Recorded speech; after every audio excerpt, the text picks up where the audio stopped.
আজকে হয়েছে 27 তারিখ। আপনারা সবাই জানেন, যারা নারায়ণগঞ্জের সবাই জানান কীরকম বৃষ্টি হয়েছে।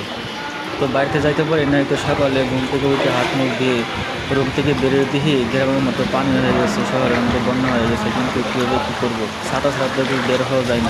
বের হয়েছিলাম যে সকালে ঘুম থেকে উঠে পরোটা খাবো, কিন্তু পরোটা খাইতে গিয়ে দিয়ে পরোটার দোকানে পরোটার যে সাইজ, আমার এক প্লেট পরোটা লাগবে 10টা, আর বাজি লাগবে 50 টাকা। কিন্তু চিন্তা করলাম না, 3টা পরোটা খেয়ে চলে আসলাম। আগে শুনতাম গ্রাম হবে শহর, কিন্তু এখন যে শহরের যে অবস্থা, যারা গ্রামের মধ্যে আছে তারা অনেক সুখে শান্তিতে আছে।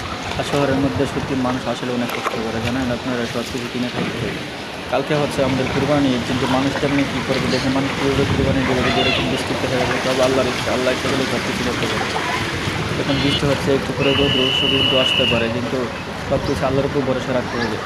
তো শহরের কেন এই অবস্থা হবে, কিন্তু দেখেন আজকে দেখবেন রাস্তার সাইডে যে ড্রেনগুলো আছে, এই ড্রেনগুলো ময়লা দিয়ে ভরে যায়, কিন্তু এই পরিষ্কার করতে করতে দেখবেন আপনার অনেক সময় লাগে। এই কারণে আপনি পানিগুলো এই ড্রেন দিয়ে যাইতে পারেন না, যাদের না পারার কারণে একটু বৃষ্টি হলে শহরের অবস্থা খুব খারাপ হয়ে যায়।